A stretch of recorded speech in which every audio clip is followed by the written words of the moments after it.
first day ko po gumamit ng barley. Kasi nga alam ko naman kung gaano ka-epektibo yung barley since 100 ml water.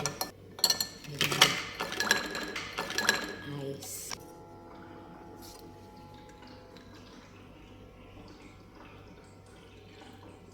Very good. I like the taste of it compared to other brands of barley. Tastes amazingly delicious.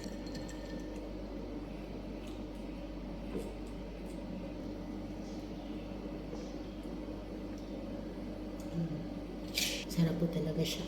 Hindi siya gulay, pero sa isang baso ng barley, para ka na din kumain ng isang platong gulay. So, the essential nutrients na present po dito. Mas masarap siya.